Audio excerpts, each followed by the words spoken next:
Welcome back. This is Microphone. Last time we interviewed John Hancock, and today we're interviewing Benjamin Harrison. So, Ben, tell us a little about what you did before your presidency. Well, Mike, I was born in 1833 in North Bend, Ohio. My grandfather was the 9th president, William Henry Harrison. So, as you can tell, I was destined for greatness. All through my life, I loved having books around, and I would usually rather have books around than people.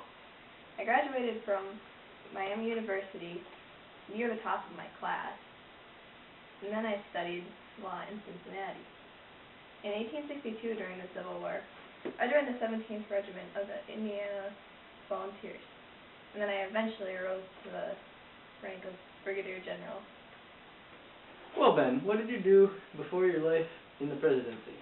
Well, I started off as a lawyer and was elected in the Senate in 1881 until 1887 when I didn't get reelected because the Indiana state legislature came under Democratic control.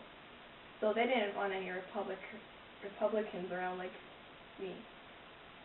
But while I was in the Senate, I was for pensions for Civil War veterans, high protective tariffs, a modernized Navy, conservation of Western lands, and I also... Okay. Let me stop you there. Let's get to the important stuff. So, why don't you tell us a little bit about your presidency? We all know you passed the Sherman Antitrust Act.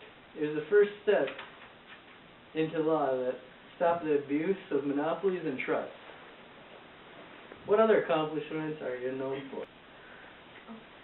Some of the better things I did were my attempts to conserve forests, expanding our foreign policy in the Pacific, and the building of a canal across Central America. I also endorsed 2 bills that would prevent southern states from denying African Americans the right to vote. I tried to annex Hawaii, I worked towards making our Navy world-class, and I made some important trade agreements that would set the pattern for American trade in the 20th century.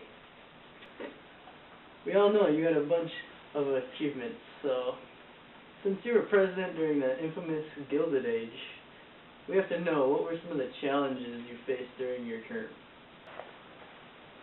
I favored high tariffs that contributed to the rise of the Depression.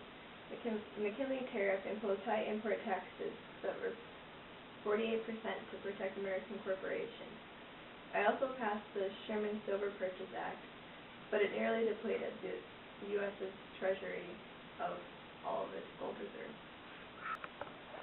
What makes you better than all the other presidents during this time? Well, Grover Cleveland, he was a player. He was 30 years older than his wife. Hey, old man, up here. Sorry.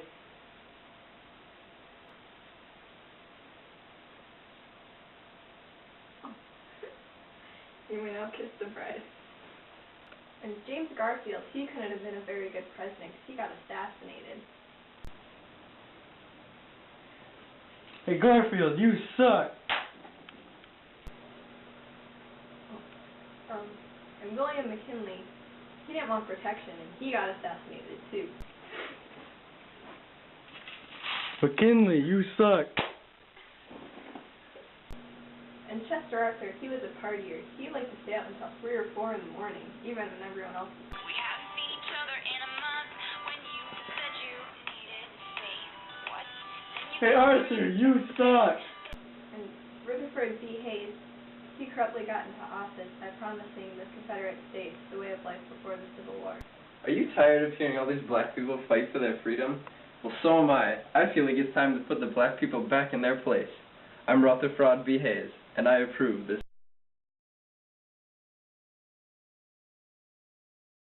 The Indiana state legislature came under Democratic control.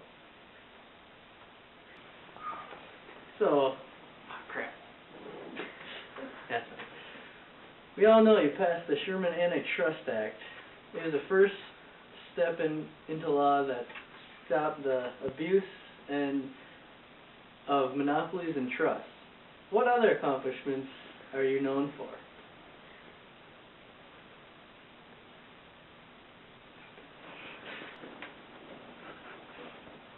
Alright, good enough. Where are we? What is it? Oh, okay. I'm gonna keep ripping. Just leave it. Leave this one down there. No, because that one stays open. Yeah, but it's, I don't want it to wreck. What is it? Oh, Hey, cool. this is like... This is tiny. Oh, it's talking. McKinley, you suck. Okay. I don't know what to do. Hello, my name is